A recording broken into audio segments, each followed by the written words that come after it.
My name's Michelle Underwood, and I'm the Coast Guard's SAPRR Program Manager, and I'm inviting you to a storyteller session. When somebody shares their story, it's a form of narrative therapy.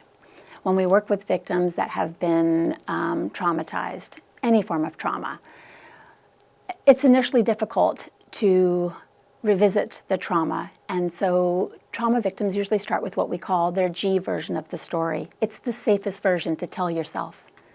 Then that story oftentimes will grow into the PG version of the story, PG-13 version of the story, and sometimes the R and the X-rated version of the story.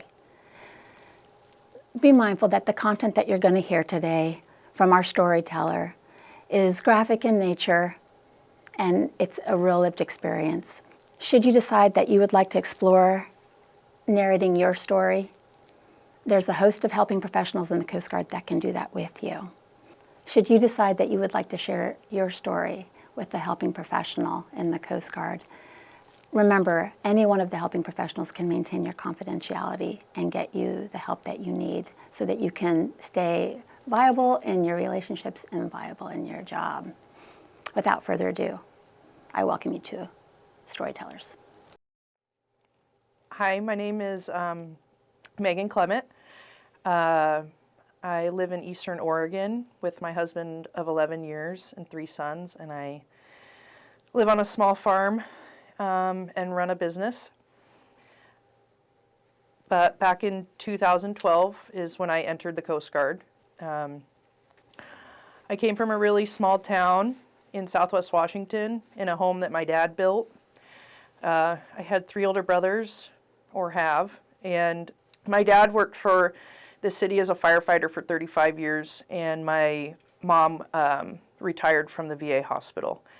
I spent many years visiting my mom at work, going to work with her, and spending a lot of time with veterans.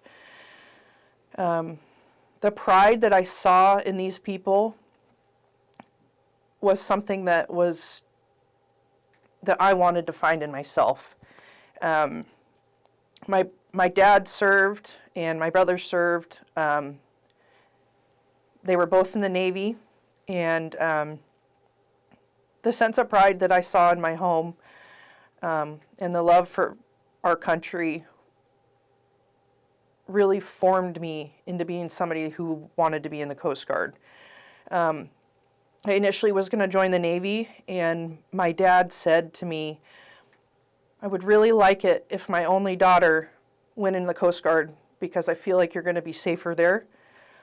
I don't want her going overseas.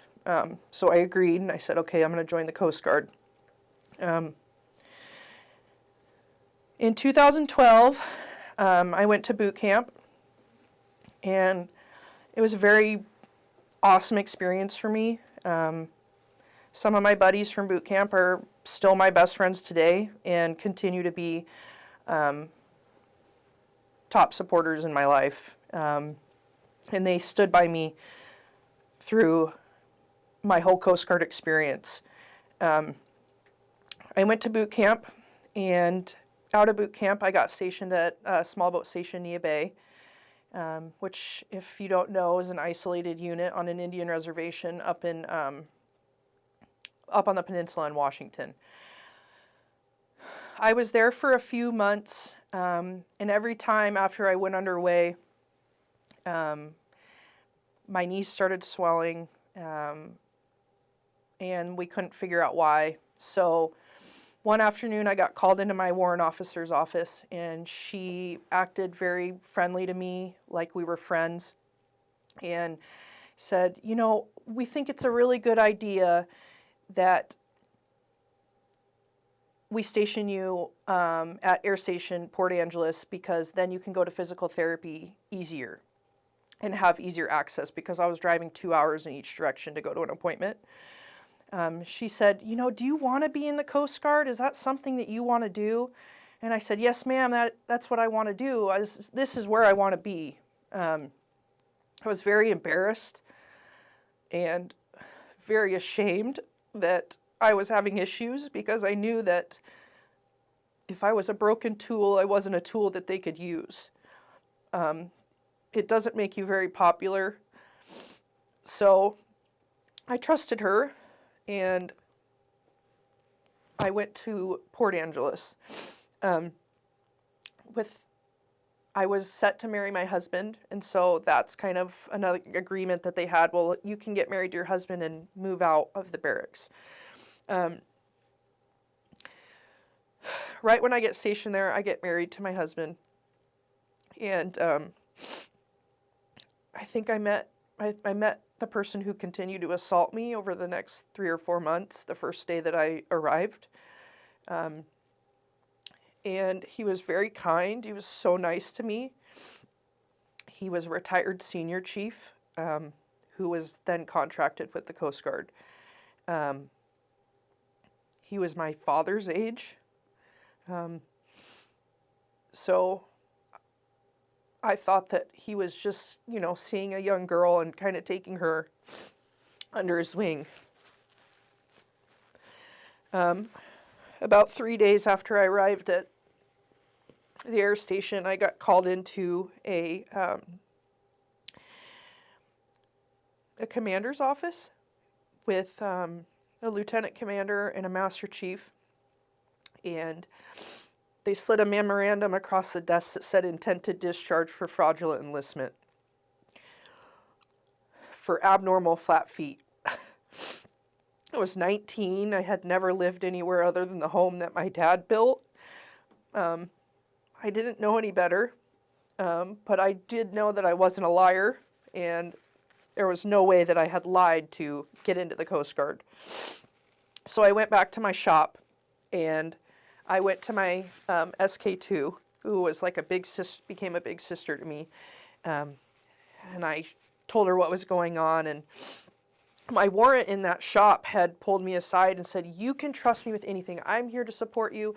I'm here to help you," because they had said to me, "You go home tonight, read this over. We'll have you in tomorrow. You can sign it. We'll have you out in 30 days. My warrant's telling me, "I'm here to support you. Any questions, any concerns, you can talk to me." My SK2, my friend, she said,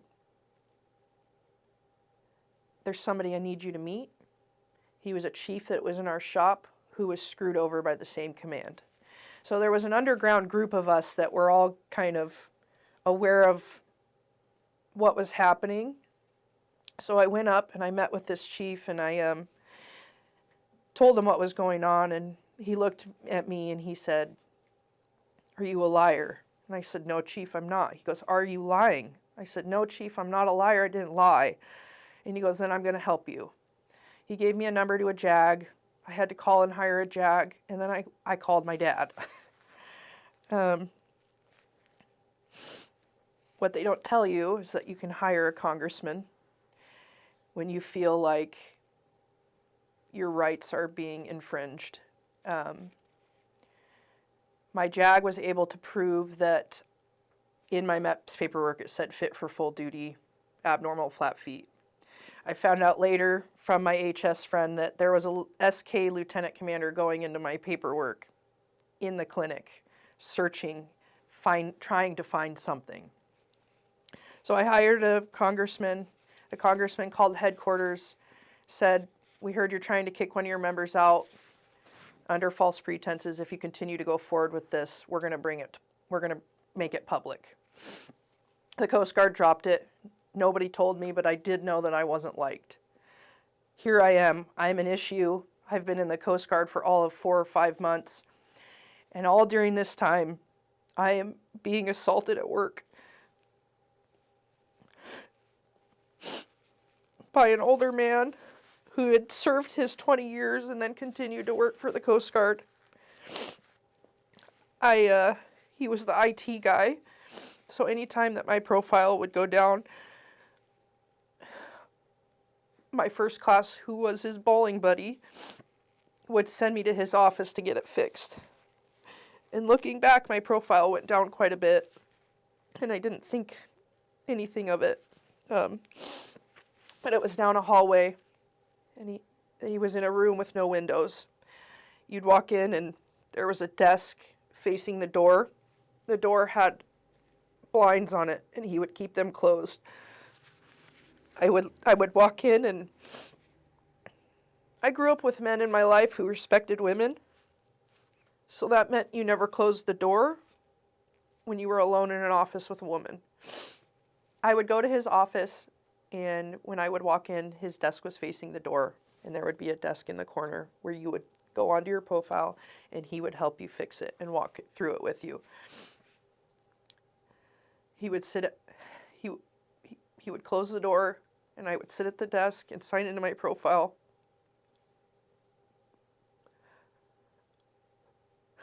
And as he was helping me, he would touch me, and he would run his hands up my legs, up my thighs. He would touch my lower back, and he would just tell me how beautiful I was and how cute I was.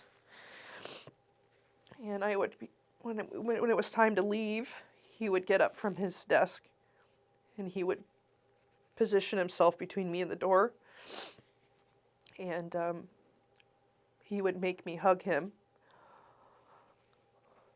Before I could leave his office, he said, "Well, you have to give me a good hug for helping you." And he would hug me and run his hands all over my body.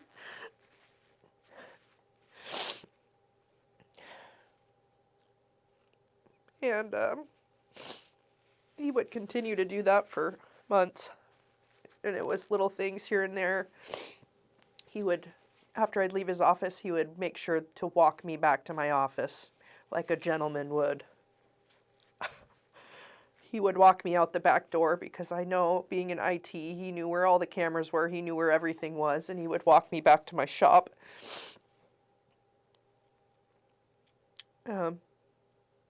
And place his hands on my lower back. And he just was always touching me any chance he got when he felt like nobody could see him. And at the same time, I was having my fraudulent enlistment stuff going on. And when my warrant got word that my case had been dropped, and he didn't know about it, and I was sitting there knowing this information, I didn't trust him. I didn't trust the games he was trying to play with me, and I could see through it. But I think he saw me as a naive young girl who would unknowingly just trust him because of his rank. He felt really stupid when he found out that my case had been dropped and he was unaware. So he came into the shop, and we were in a circle in a warehouse. So everybody was there. We could all look into the center. He came up to my desk and slammed his fist down on my desk and called me a stupid little girl. That what they were doing wasn't even a big deal, and if I would have just told him, he would have told me that. And that is when I realized that everybody in charge of me had ulterior motives, and I had to learn to play this game and be 2 steps ahead of them at all times. And I continued to live that way for my entire Coast Guard career. The man who was assaulting me and harassing me would come into my shop, and everybody was around in a circle, so everybody was right there and could see, but he would come up behind me and place his hands on my chair and lean over like he's helping me on the computer, and he would whisper the most perverted things about my body and me, and I would look around at everybody in my shop going about their business, not even questioning it. He would tell me, I saw you yesterday in your uniform. I didn't know you had such an amazing body under your uniform. You are just so beautiful. And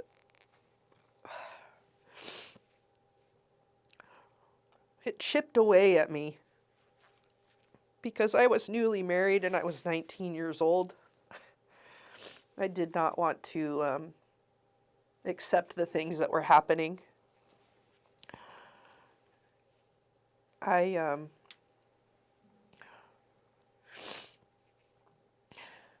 felt as if I didn't have anybody to go to. But I had gone to my SK3, and he's an awesome guy. Because at the same time, I was also I was getting sexually harassed over text messages from my BM1 at my prior unit, and I was at TDY orders at PA, and they were talking about sending me back to the unit. This man had been moved from being BM1 at Station PA because he was sleeping with his non-rates. And so what they did with him, their solution was to move him out to the isolated Nia Bay, where I had worked underneath him. He was trying to get me over to his house to have drinks with him. And he ended up sending me a picture of a coupon that said, for one instance of you saying something perverted to me, that I'm not going to report to HR. And I was friends with his wife, his new wife, his non-rate he cheated on his wife with. And I just pretended like none of this was happening because I didn't have anybody to go to. And I went to my SK3, and I would ask people questions. Well, what do you think about this person? Like, they're pretty friendly, and that's just who they are. That's just who they are. I wouldn't worry about it. It's not a big deal. I heard that so many times. I ended up going to my SK3, and I showed him the text messages I had been receiving. And he just didn't have the training then to properly know how to handle the situation. So he went straight to my BM1 and his wife. And they started sending me text messages about how disgusting I was, how gross of a person I was, and that he would never be interested in a disgusting girl like me. And I would just receive these long text messages, and my husband was traveling for work, and I was alone. And I would go home, and I would be alone, and I would lock my doors and close my blinds because these people knew where I lived. And I'd gone to my SK3, and he'd sold me out.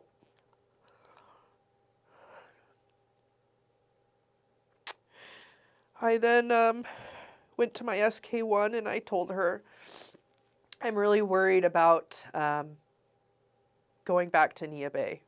I don't feel safe going back there. I don't feel like it would be a good environment. And she goes, okay, well, let's go have a conversation with the XO. Oh, I went to my XO's office with her, and she was sitting there like she was supporting me. And I looked at my XO and I said, I'm really scared to go back to Nia Bay. I don't feel safe. I just don't feel like it's going to be a good place to go. And he looked at me and he said, I'm here to give you a reality check. And if Nia Bay needs your support, then Nia Bay is where you're going to go. And I said, yes, sir. And I walked out, and I remember walking down that hallway just, who am I supposed to go to? Who's going to help me? All these people were supposed to help me.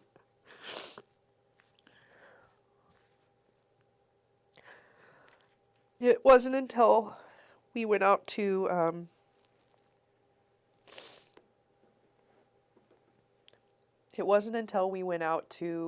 lunch for somebody's birthday that somebody saw what was happening. We went to a restaurant in town, and we sat and had lunch, and my awesome MK2 cool, the coolest dude, he saw it. He saw the interest that this man had in me. He would laugh at everything I would say, and he was just a little too interested. And so when we got back to my shop, MK called me back to his desk and he said, "What's going on?" And I said, Nothing." He said, "No, you're gonna tell me what's going on." And so I told him what had been happening over the last 3 months. He said, "Okay. You go back to work. I'm going to take care of this."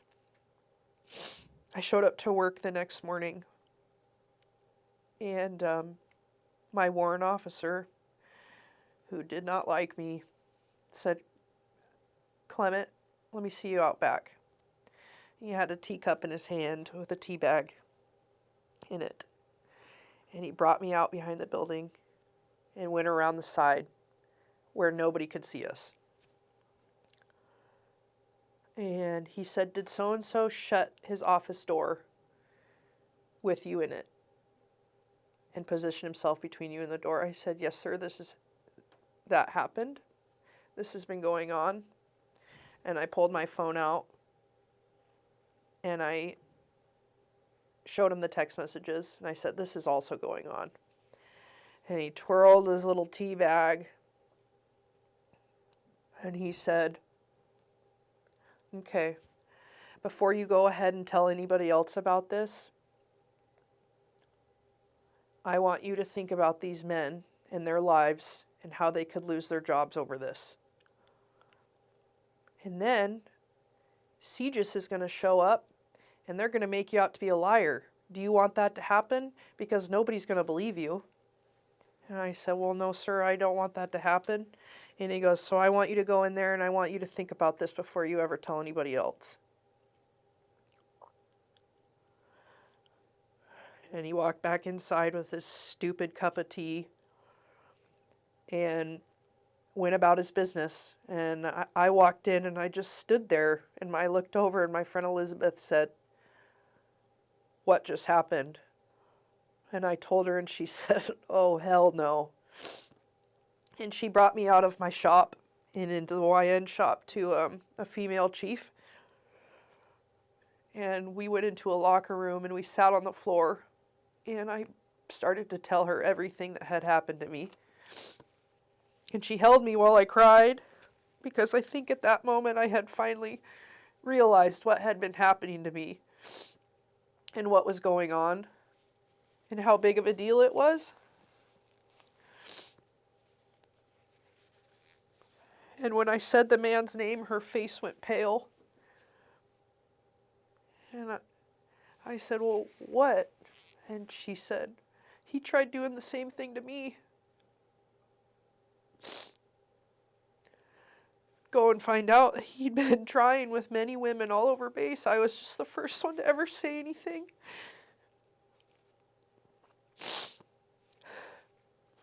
The next day, Coast Guard Investigative Services showed up.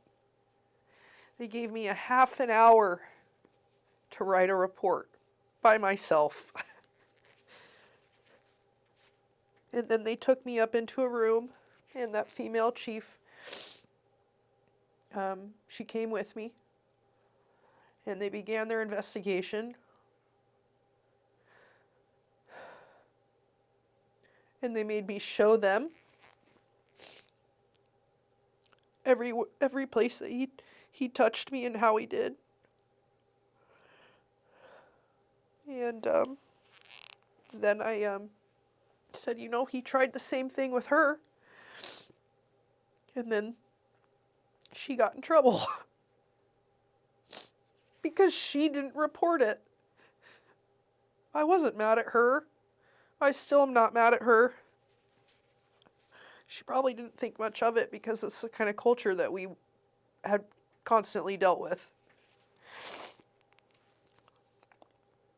So I'm looking at her getting reprimanded by these CGIS agents and feeling so much guilt, like, oh, I just said something else I wasn't supposed to say. And now the only person who's helping me is now getting reprimanded. It was sick. It turns out those CGIS agents decided that I wasn't actually assaulted and that I was only harassed. Nobody moved me from my base, and they kept me working there.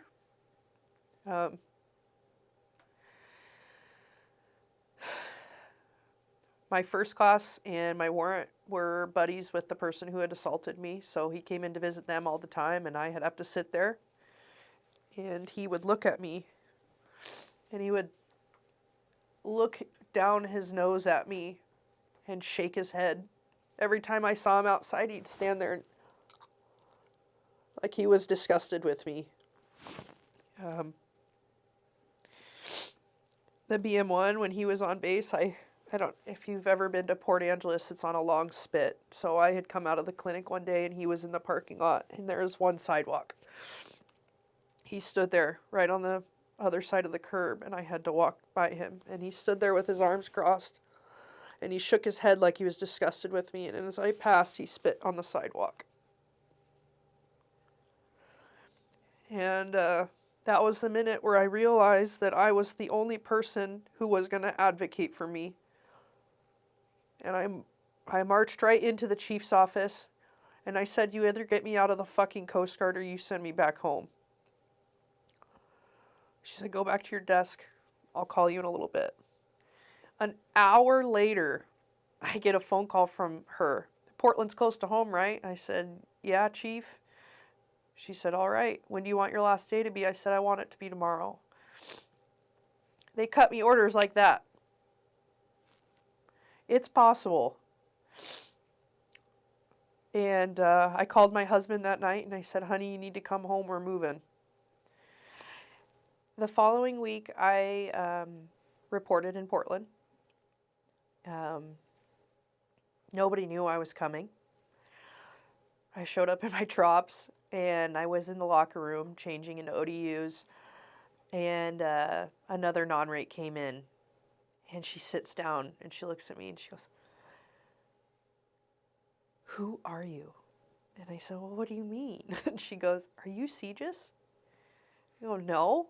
She goes, nobody knew that you were coming, and you're just really squared away, so we thought that you might be CGIS. I'm like, I am not CGIS.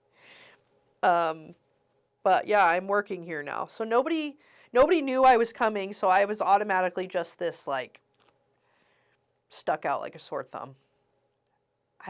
I don't think people knew, but I think everybody started to assume, because that just doesn't, you just don't have people show up out of the middle of nowhere and for no reason. So people were afraid to talk to me. As soon as I got there, they stuck me back into a comms room with one door. And it was in the corner. There was no way for me to escape. And people would just come in, and I was backed into a corner. So I was having issues. So I had gone to my chief, and I was like, I can't work in that environment anymore. I just can't do it right now. And they weren't happy with that because they weren't able to use me in the way that they wanted to. So I showed up to work one of the days, and they said, we're going to send you up to Bremerton to the Naval Hospital for a psych eval. Because I wasn't getting better in the time frame. In my 10 days of house hunting that they gave me, they told me I could take the full 10 days to decompress and recollect myself and come back to work. And when I came back and I still wasn't better, they decided that I was probably nuts. They told me that this BM1 that I had no idea who she was going to escort me up there, and I said, no way, I'll have my husband drive me. And she said, okay, she'll be waiting at the doors to escort you to your appointment to make sure that you go. And I said, okay. So I go up, I drive 3.5 hours to this appointment. I sit down with a psychiatrist. She goes, why are you here? And I said, well, I was assaulted at work. And when they move me units, they're trying to put me back into the same environment that I was assaulted in. And she slammed her book shut, and she said, this is a waste of my time. There is nothing wrong with you. This is exactly what I would expect from somebody who had been through what you had been through. And she's like, I wasn't in her office for more than 5 minutes. That was where I started to see, like, it's okay for me to feel the way that I feel in this environment. That doesn't mean that there's anything super wrong with me. Then they talked about, okay, well, you were striking SK, so we're going to move you over to the MSU. So they moved me over to the MSU, and we have a meeting of non-rates with a female chief who was supposed to be our non-rate liaison. It's my first day. I go into this meeting, and she's sitting facing the wall, and I walk in through the back, and she turns around, and it is one of the people who put me in the Coast Guard. And she looks at me and she goes, "What are you doing here?" And I said, "I promise you I'm not in trouble." She goes, "You better not be. We're going to have a conversation." I said, "Okay, Chief." So later on, she found me. And she said, "What's going on? Why are you here?"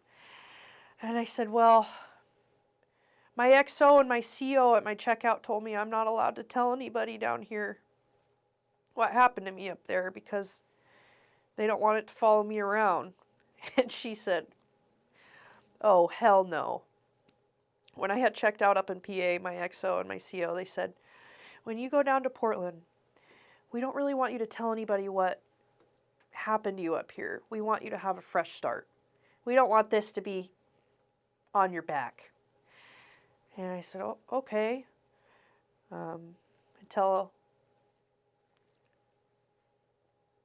Until I met Chief Cloud. I told her what had gone on. And that was my first moment of seeing that somebody who mattered cared for me. And she said, we're gonna help you. And she brought me into our CO's office, Captain Rob. Such a good man. And she said, "You don't have to tell him anything you don't want to, but just talk to him about what's going on." So I sat across from my captain, and I just told him everything. And he looked at me with tears rolling down his face, told me he had a daughter my age, and that he would do whatever he could to help me. And he did. And he fought, and he called people on the weekends. He called people up at headquarters. Chief Cloud fought for me. But to no avail. Nothing came from anything. And I came to base one day, and there was any Master Chief that you could possibly think of. My D13 Master Chief was there. My Sector Master Chief was there. There was probably 16 of them. And I get pulled into a room with my Sector Master Chief. Super cool dude. Sat me down, and he said, "Megan, I have heard your story. And I would really love to encourage you to stay in the Coast Guard. Because we need women like you who are willing to fight." And I said, "That's very nice of you, but I don't see myself continuing with a service that promised to protect me and isn't." He said, "Well, the Admiral of the West Coast heard your story and sent his Master Chief. We're not actually here for a base tour. We're here to hear your story." I said, "Okay." He goes, "We're going to have a meeting later." Okay. So later that afternoon, I get pulled into Chief's office with the Master Chief of D13, my Command Chief, my Station Chief. I think that's all who was allowed to be in there. D13 Master Chief sits there and he goes, I really want to help you. And I was like, okay. He's like, but I read through your files and I read your investigation, and do you know that you weren't actually assaulted? You were just harassed. And I said, so you're telling me that somebody who touched me for over 3 months that I didn't want to, that's harassment to you? He goes, well, I'm just telling you what the investigation says and what they came up with. I said, excuse me, excuse my language, but that's bullshit. And he goes, well, I'm going to make it my due diligence to make sure that BM1 doesn't make chief. Oh, that's great. What are you going to do about the guy who assaulted me? Well, he's a contract worker. He's a civilian. My hands are tied. There's nothing I can do. And I sat there for a second and I looked at everybody in the room and they're just... And that's when I started to not care. And I looked at him and I said, what you are telling me is bullshit. It's not good enough for me. You're trying to smooth things over and it's not good enough for me. I said, this man has done it before. I'm just the first person to report him. And I said to the D13 Master Chief, I said, he's going to do it again. But the difference this time is it's going to be on your hands, Master Chief, and I hope that you can live with that. And he didn't have much to say after that because I wasn't letting up. I wasn't telling him what he wanted to hear, and I wasn't making him feel better about not knowing how to handle my situation. So he said, well, is there anything else that I can do for you? I said, you know what, Master Chief? There is something you can do for me. You can award me one of your challenge coins so I can show my father that I stuck up for myself. And he looked over at my command chief and he said, go get the one I gave to you. So my command chief went off and got the challenge coin that he was given from him. And gave it to the Master Chief, D13. And I sat there and I just went like this. And he said, no, you got to shake my hand. I said, oh, I do? And I grabbed the coin out of his palm. I said, you have a very nice afternoon, Master Chief. And I walked out. That was the time where I said, I'm not messing around anymore. What happened to me was wrong. And none of these people who are supposed to protect me are doing what they can to. And I realized that I was a stain on the command. And they were more worried about their careers than they were about helping me. Chief Cloud and I found out that my report actually never made it to the SARC's desk. They actually never even reported what the civilian had done to me.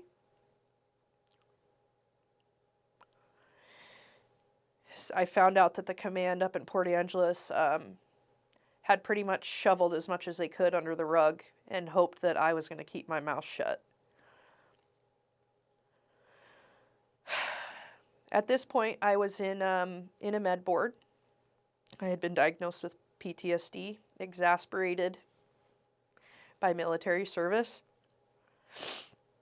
So I was pretty much just working in Portland until my med board would drop. I got pregnant with my son. That's a whole other issue. But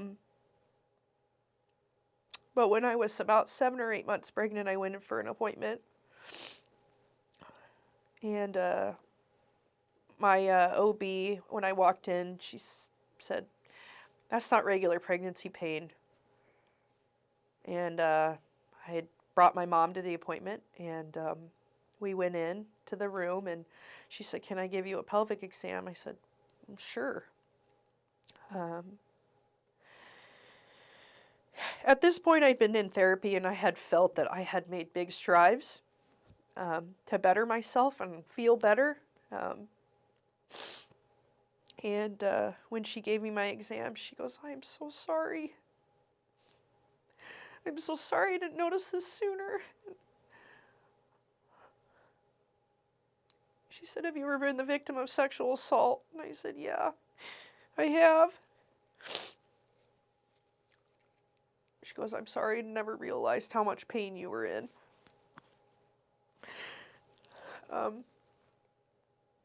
What had happened was that my body went on attack mode, like it was being attacked. And my brain's way of moving on from the trauma was to forget about it. So I have no more pelvic floor anymore. So when I'm pregnant, my babies sit directly on my pelvis. And it's extremely painful.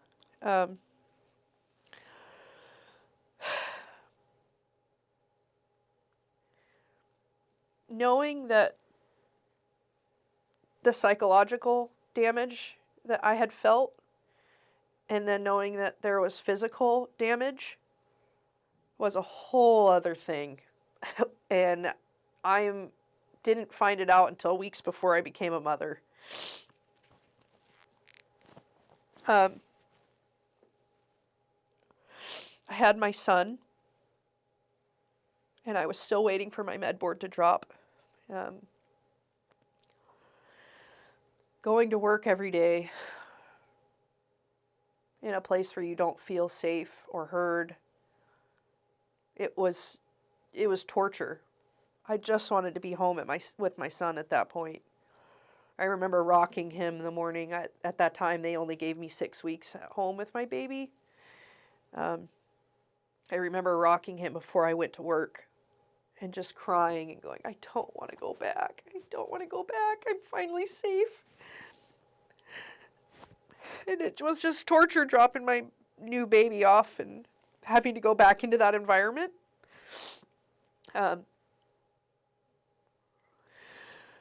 I continued to fight. And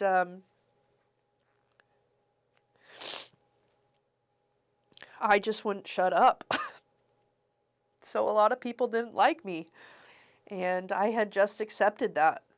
If you gave me a job, I would work my butt off. I remember just trying to work the view away of what they had of me. Like, if I just worked really hard, they would know that I wasn't a piece of crap. I wanted to be somebody that was proud of their service.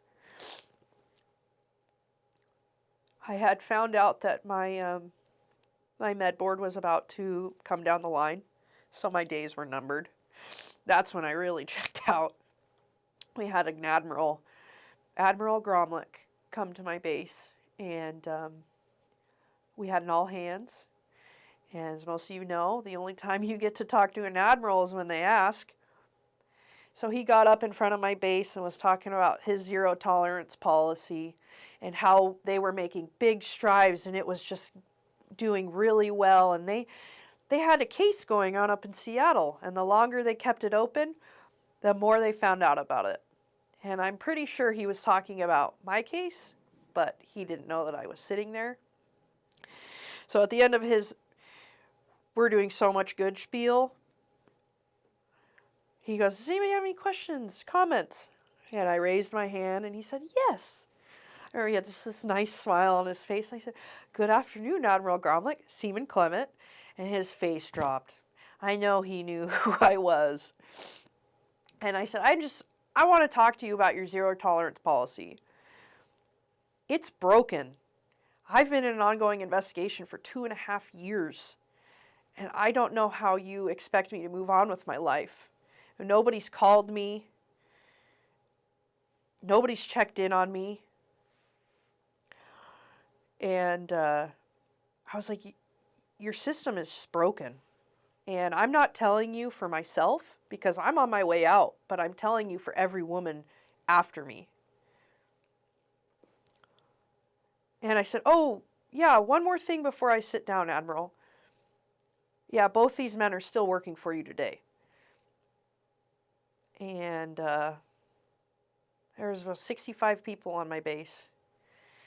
They were either really embarrassed by me or they were like giving me high fives and telling me to F the man. So, but I didn't care. They didn't care about me, so I stopped caring. And as soon as he was done with his all-hands meeting, his Master Chief beelined it towards me and this group of people. We want to see you in Command Chief's office. I said, okay, sure. So I go into this another meeting with these chiefs, and he goes, I am going to make it my #1 duty to keep you informed and to make sure that you know what's going on with your case and we see some form of justice. And I said, yeah, that's really nice of you to say. I said, but I know that's not going to happen. I don't think you're ever going to contact me. And I said, but that's very nice of you. And I left, and I never heard from him, not one time. And miraculously, my med board came through just weeks later.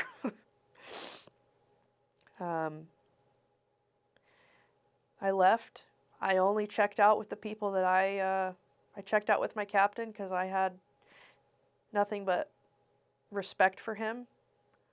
I knew that he fought really hard for me. And then I drove home with my baby to my husband. And I started my life over in a new town.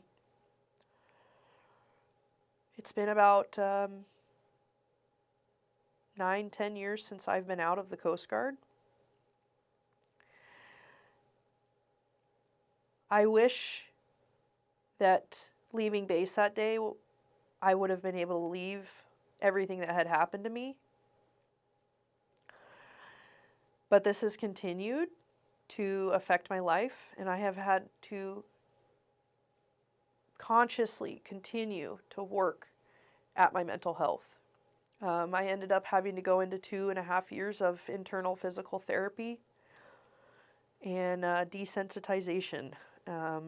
Anytime my husband touched me, I would completely swell. I couldn't enjoy sex for a very long time. Sometimes I still struggle.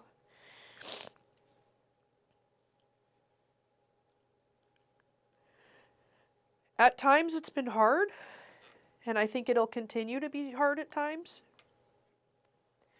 But I continue, for the sake of my sons and my marriage, to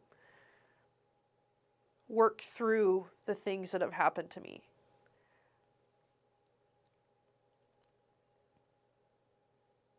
And I want people to know that they're not alone. And even when they feel like there's nobody there to listen, we have resources and people who are willing to listen. And anytime you want to give up, keep going, keep fighting. Because the only thing that has helped me sleep at night, I never saw justice. I never was kept informed about what was going on. But the only thing that's helped me sleep at night is knowing that I never stopped fighting for myself. Thanks for listening to our storytellers. Narrative therapy is just one modality to help a person work through their trauma. I know that the stories can be difficult to listen to. However, it's tremendously therapeutic to take trauma from your brain, give it a voice, and then let it be heard. So I thank you for taking the time.